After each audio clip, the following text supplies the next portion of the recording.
तो साथियों नमस्कार और स्वागत है आप सभी का हमारे YouTube चैनल स्टडी सर्किल में। और इस वीडियो में हम बात कर रहे हैं यूपीएससी 2026 के लिए पर्यावरण एवं पारिस्थितिकी से संबंधित क्विज को लेकर। तो देखें, जो पहला प्रश्न है हमारा, पहला प्रश्न है कि मुहाना या एस्चुअरी दुनिया के सबसे उत्पादक पारिस्थितिकी तंत्रों में से है।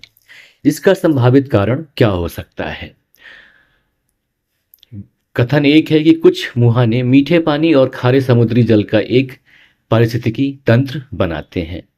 और दूसरा कथन है कि ज्वार नदी मुख ज्वार और लहरों जैसी विक्षोभकारी शक्तियों के अधीन नहीं होते हैं। अब बताना है कि उक्त कथनों में से कौन सा या कौन से कथन सही है या है। केवल एक, केवल दो, एक और दो, दोनों, या फिर ना तो एक ना ही दो। तो यहाँ पे जो पहला कथन है कि कुछ मुहाने मीठे पानी और खारे समुद्री जल का एक पारिस्थितिक तंत्र बनाते हैं, ये सत्य है। दूसरा कथन कि ज्वार नदी मुख ज्वार और लहरों जैसी विक्षोभकारी शक्तियों के अधीन नहीं होते, गलत है। इसलिए सही विकल्प यहाँ पे ए हो जाएगा, केवल एक।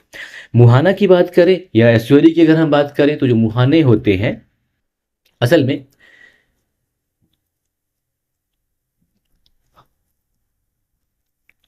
ये जो मुहाने हैं असल में कि आंशिक रूप से घिरा हुआ तटीय जल निकाय होता है, जहां पर नदियों और धाराओं का जो समुद्री धाराएं होती हैं, इनका मीठा पानी समुद्र के खारे पानी से मिलता है।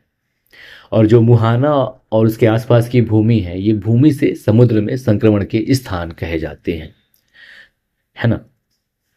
तो अगर हम बात करें इस संदर्भ में कि भारत में सबसे बड़ा मुहाना कौन है, तो भारत में जो सबसे बड़ा मुहाना है वो हुगली मतला मुहाना प्रणाली है ना। और अब थोड़ा सा ये चीज़ देख ले हम कि जो मुहाने होते हैं असल में ये क्या करते हैं कि ये बहुत ही मतलब बहुत ही उत्पादक मुहाने होते हैं। और क्या है कि जो नदी के मुहाने हैं, तो ये ऐसे पौधे और जानवरों के समुदायों का घर है जो खारे पानी के अनुकूल हो गए हैं। इसके अलावा यहाँ पे क्या है कि यह ताजे पानी का मिश्रण होता है जो जमीन से बहकर आता है, और समुद्र का खारा पानी जो है इसमें मिल जाता है। तो इनके बीच का जो सीमा है उसे इकोटोन कहते हैं। तो इकोटोन असल में क्या होता है कि ये दो जैव समूहों के बीच का संक्रमणकालीन क्षेत्र होता है, यानी कि एक ऐसा स्थान होता है जहां पे दो समुदाय मिलते हैं और एकीकृत होते हैं। और इसमें क्या होता है कि प्रत्येक सीमावर्ती जैविक समुदाय की कुछ विशेषताएं होती हैं, और अक्सर इनमें ऐसी प्रजाति पाई जाती हैं जो अतिव्यापी समुदाय में नहीं पाई जाती, यानी कि यहाँ पर जो समुदाय पाई जाती हैं वो स्पेसिफिक होती हैं। अगर हम उदाहरण की बात करें तो जो मैंग्रोव वन होते हैं, ये समुद्री और स्थलीय पारिस्थितिकी तंत्र के बीच एक पारिस्थितिकी तंत्र का प्रतिनिधित्व करते हैं। जैसे आ, जो सुंदरी अगर सुंदरवन की बात करें तो वहाँ पे जो पाया जाने वाला पेड़ है सुंदरी, वो एक विशेष इसका उदाहरण है। और दूसरा जो कथन है कि जो ज्वार नदी मुख है, ये ज्वार और लहरों जैसे विक्षोभकारी शक्तियों के अधीन नहीं होते हैं, तो ऐसा नहीं है। ये मतलब ज्वार हो गया, लहर हो गया, और जो इनका दोनों के अधीन होते हैं, इसलिए यहाँ पे सही विकल्प हो जाएगा ए। केवल एक कथन सही है, दूसरा गलत है ना। दूसरा प्रश्न है हमारा कि घुलित ऑक्सीजन के संबंध में निम्नलिखित कथनों पर विचार करें। पहला कथन है कि ताजे पानी में घुली हुई ऑक्सीजन की औसत सांद्रता हवा की समतुल्य मात्रा में ऑक्सीजन की सांद्रता से 150 गुना कम होती है। और दूसरा विकल्प है कि मछलियों और जू प्लैंकटन के श्वसन के माध्यम से पानी में घुली हुई ऑक्सीजन का जल निकाय से बाहर निकल जाती है। तीसरा कथन है कि किसी जल निकाय का तापमान बढ़ाने से उसमें घुली हुई ऑक्सीजन की मात्रा बढ़ जाती है। अब बताना है कि ऊपर दिए गए कथनों में से कितना सही है। पहला कथन कि ताजे पानी में घुली हुई ऑक्सीजन की औसत सांद्रता हवा की समतुल्य मात्रा में ऑक्सीजन की सांद्रता से 150 गुना कम होती है, तो ये कथन सत्य है ना। तो जो औसत औसत सांद्रता वजन के हिसाब से अगर देखा जाए तो इसे 10 ppm के रूप में व्यक्त किया जाता है। 10 ppm यानी कि 0.0010%, यानी कि 10 पार्ट्स पर मिलियन।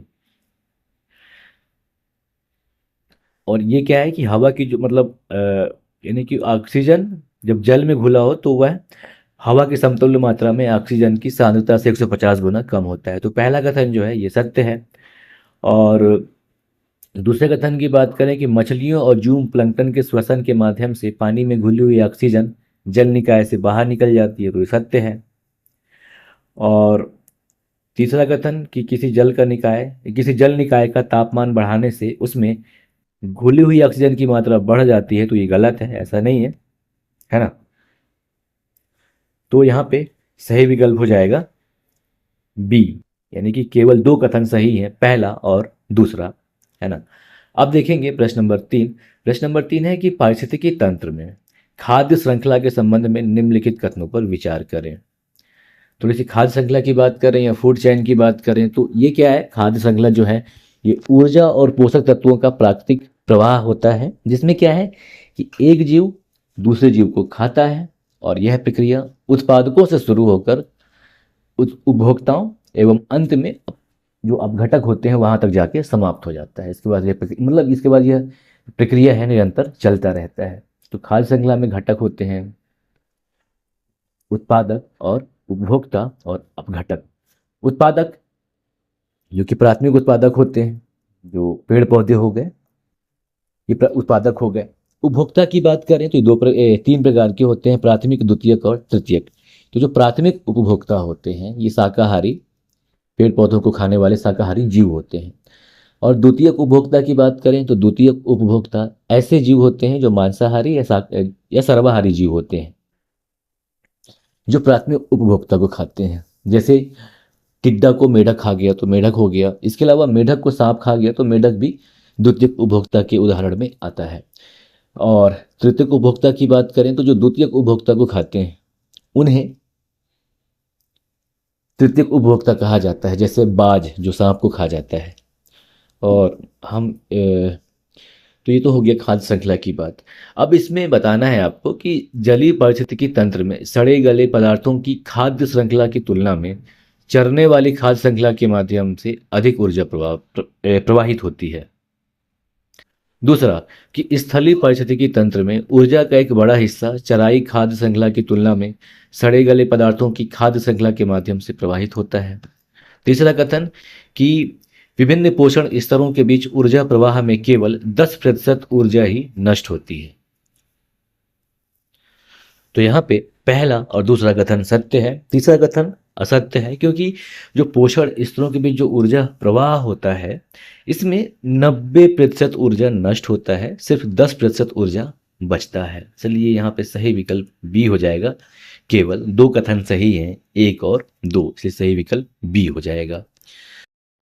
प्रश्न नंबर 4 है कि निम्नलिखित कथनों पर विचार करें। पहला कथन है कि जलीय वातावरण में तलछट की विशेषताएं अक्सर यह निर्धारित करती हैं कि वहां किस प्रकार के तलीय जीव पनप सकते हैं। दूसरा कथन है कि मनुष्यों की तरह पौधों में भी आंतरिक तापमान बनाए रखने के तंत्र होते हैं। और तीसरा कथन है कि ध्रुवीय क्षेत्रों में बहुत छोटे जानवर शायद ही कभी पाए जाते हैं, क्योंकि इन जानवरों के लिए शरीर का तापमान नियंत्रित करना ऊर्जा की दृष्टि से बहुत महंगा होता है।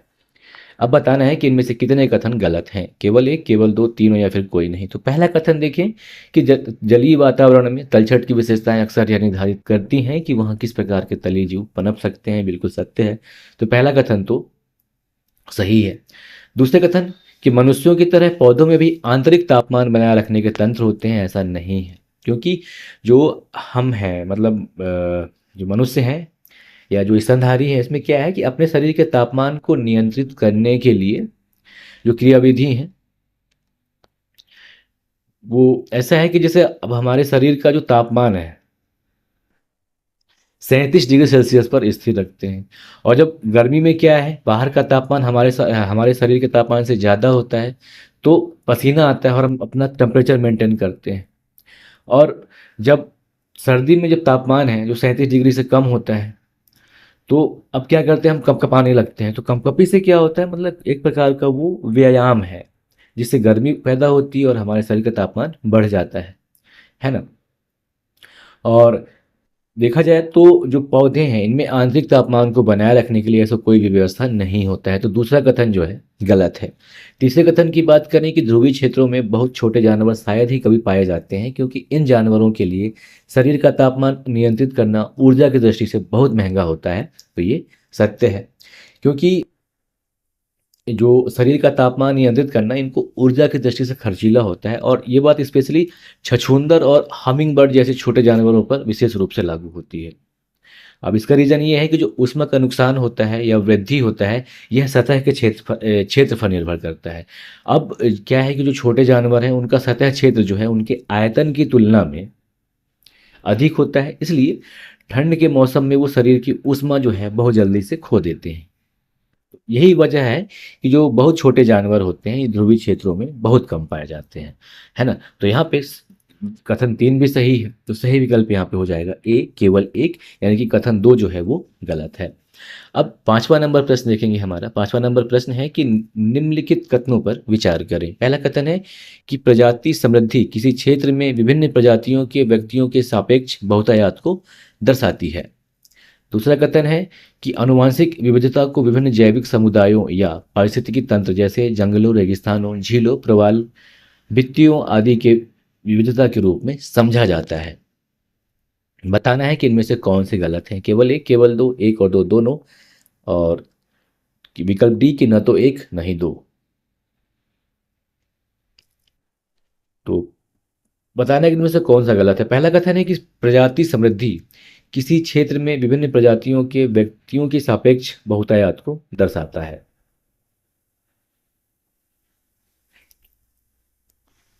तो यहाँ पे सही विकल्प सी हो जाएगा, एक और दो दोनों। दोनों कथन गलत है, क्योंकि जो पहला कथन है कि प्रजाति समृद्धि किसी क्षेत्र में विभिन्न प्रजातियों के व्यक्तियों की सापेक्ष बहुतायात को दर्शाती है, गलत है। क्योंकि जो प्रजाति समृद्धि है, प्रजाति समृद्धि को प्रजाति विविधता के मतलब जो प्रजाति विविधता होती है उसे प्रजाति समृद्धि के द्वारा मापा जाता है। तो इसमें यह है कि किसी क्षेत्र में प्रति इकाई क्षेत्रफल में विभिन्न प्रजातियों की संख्या कितनी है, वह प्रजाति समृद्धि बताती है। तो व्यक्तियों की सापेक्ष बहुतायत को दर्शाती है, ये गलत है ना? तो पहला और दूसरा दोनों कथन गलत है, इसलिए सही विकल्प यहाँ पे सी हो जाएगा। एक और दो दोनों, ये दोनों कथन गलत हैं।